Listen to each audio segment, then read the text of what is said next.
Hola oyentes de Radio Sefarad, hoy vamos a hablar de Europa, Europa como es vista desde Israel. Y para eso vamos a volver a hablar, como siempre, de estas cosas con Pascal Roy. ¿Qué tal, Pascal? Hola, Jorge, muy bien, muy bien.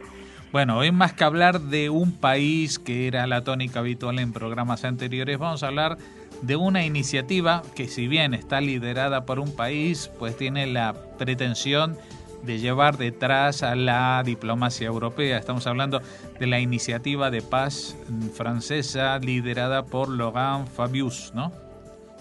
Sí, Laurent Fabius, el ministro de Asuntos Exteriores de Francia, efectivamente. Se ha vuelto a hablar de él, se ha vuelto a hablar de esa iniciativa esta semana porque ha vuelto, un portavoz del Ministerio de Asuntos Exteriores de Francia ha reiterado que es ese país, que el país galés quiere seguir buscando reanudar las negociaciones de paz entre Israel y Palestina, efectivamente. Se había puesto en entredicho por el ministro de Asuntos Exteriores de la Autoridad Nacional Palestina, por el propio Riyad Malki. Y eso significa que se tambalea un poco la cosa, que hay todavía dudas sobre la viabilidad de esa propuesta, pero ahí está en la mesa. Y eso fue a raíz de un viaje que hizo Laurent Fabius a finales de junio, el 20 y el 21 de junio, y bueno, que quiere promover, buscar, como he dicho, que las partes vuelvan a la mesa de negociaciones. Bueno, la intención está clara, pero ¿cuál es el mecanismo? ¿De qué es lo que se ofrece o de qué quiere que se hable o cómo se plantea?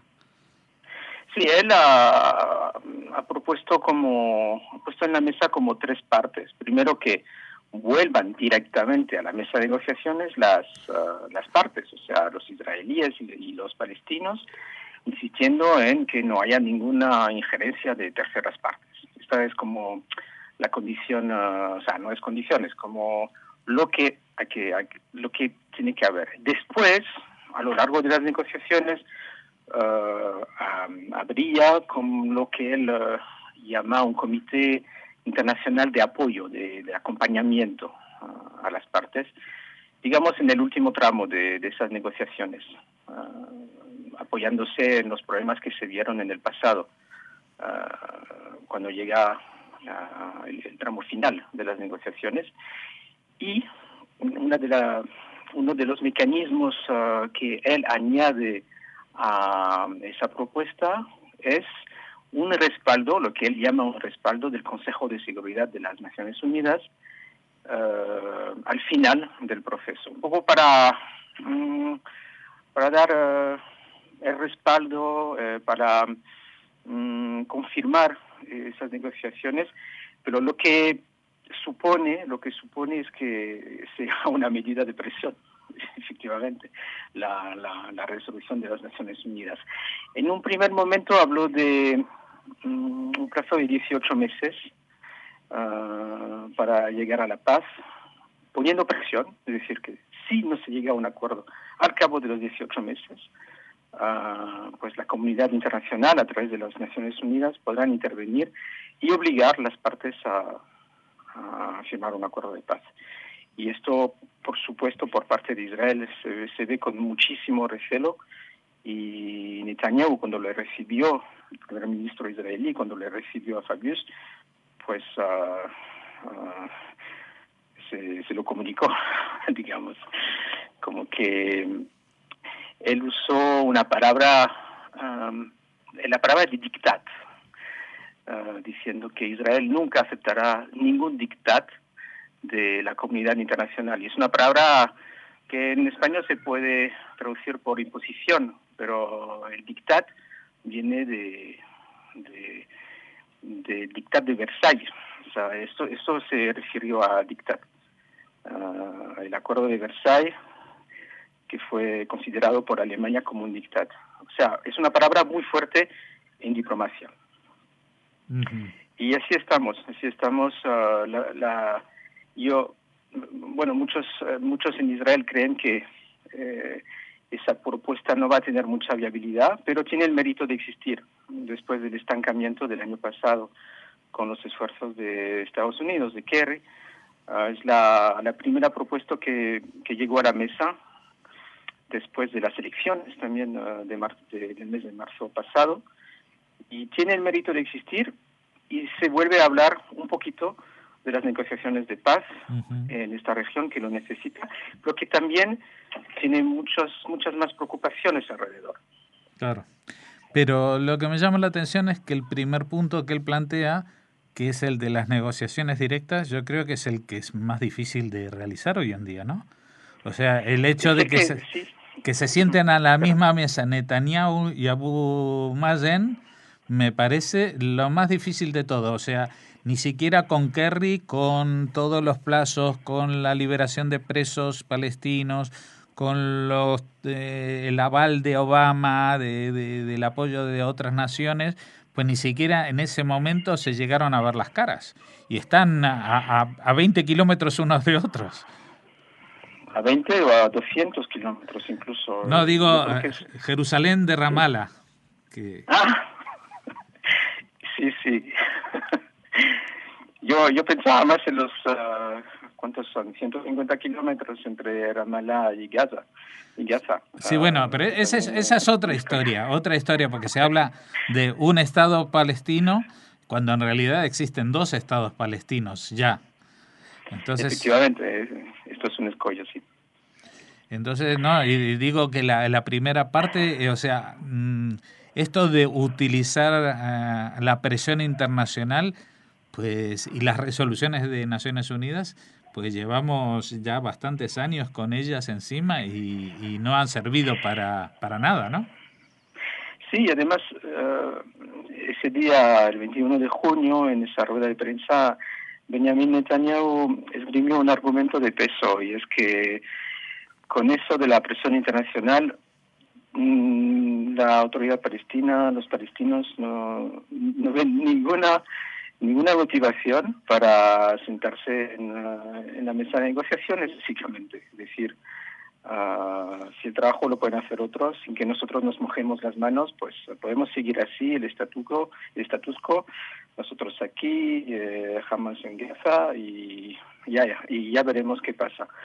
Entonces es un problema, ¿no?, a la hora de realmente sentar las bases de una negociación con las partes directas, o sea, implicadas directamente.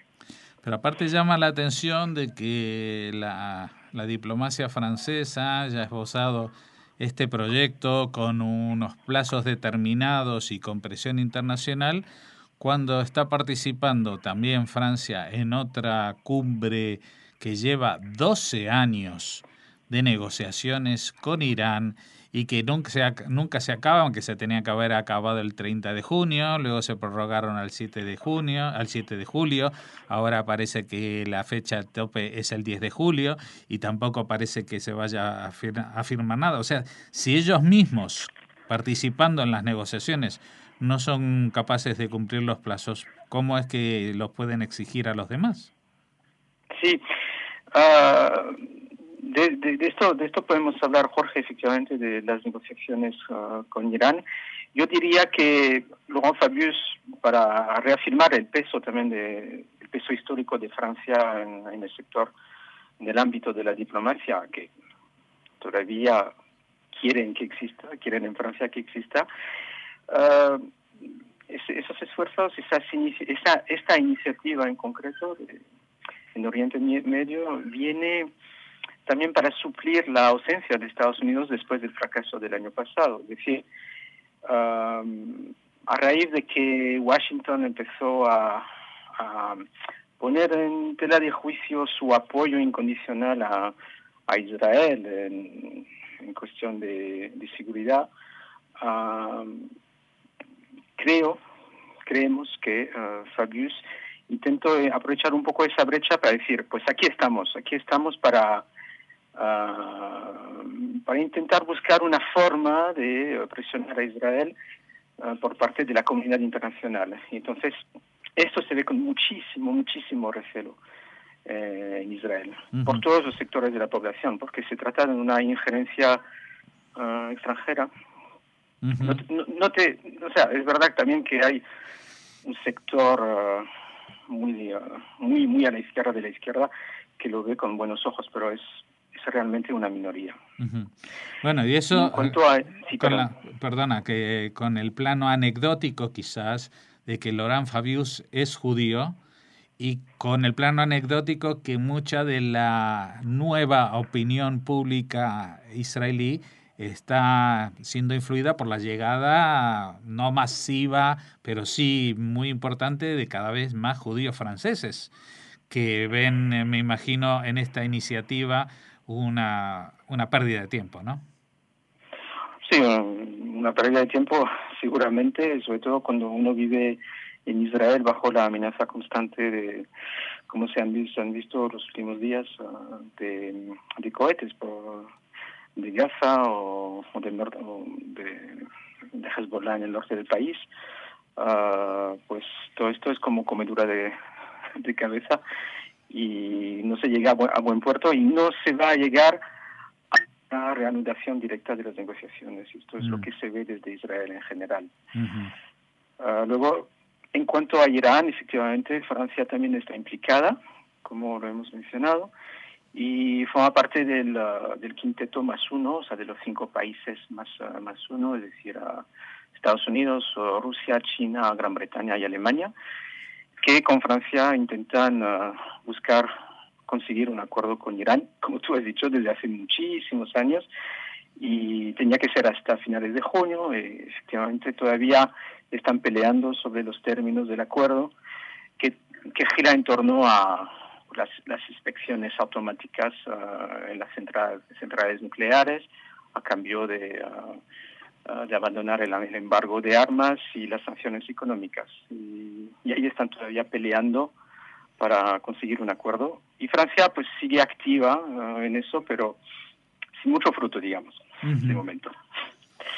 Bueno, pues esto es lo que da de sí la gran política internacional francesa, aunque también vamos a poner una nota positiva, es que en la última encuesta de la Liga Antidifamación americana, realizada en Europa Occidental, ha dicho que el antisemitismo en estos últimos meses en Francia ha descendido. Bueno.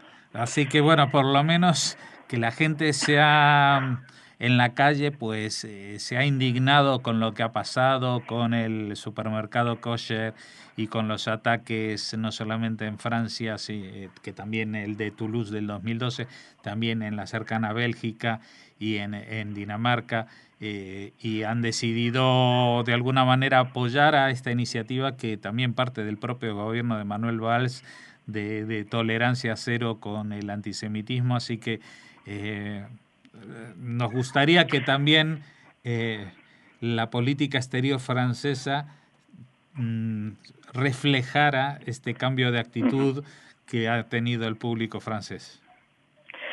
Sí, Jorge, efectivamente, aunque te invito en otro programa, quizás la semana que viene, a hablar de del boicot de Israel. Se ha hablado mucho en Israel de 2 casos de boicot, de los que hablaremos en otro programa, por parte de Orange. Que es una empresa francesa, una empresa estatal francesa. Sí. Exacto, empresa francesa, y de hecho Fabius salió a la palestra, se dice, ¿no? Saltó a la palestra para condenar esa desinversión real por parte de Orange, y condenó todo intento de boicot. Y otro caso más pequeño, más así, que podría parecer como sin importancia, pero que en Israel se ha hablado mucho, es el caso de unos estudiantes de Historia del Arte de la Universidad de Tel Aviv, que quisieron visitar el Louvre y la Santa Capilla, la Sainte-Chapelle, por motivos de estudios, y que su candidatura para visitarlos fue rechazada por parte de las autoridades en cargo de estos monumentos, y hay sospecha de que fuera por boicot simplemente. Entonces, si quieres, hablaremos de esto en otro programa. Muy bien, sí, ya quedan pocos sitios que podemos visitar los judíos, ¿no? Porque la explanada de las mezquitas tampoco nos dejan, el Louvre tampoco. Dentro de poco vamos a tener que inaugurar nuestros propios museos para poder visitarlos. Bueno. Sí, otro museo del Holocausto, ¿no? Bueno, Pascal Roy, muchas gracias por habernos acercado esta visión que se tiene de Europa desde Israel, y hemos explicado las razones para esta desconfianza a la propuesta de paz que últimamente está proponiendo el gobierno francés a través de su canciller Laurent Fabius. Muchas gracias por habernos atendido.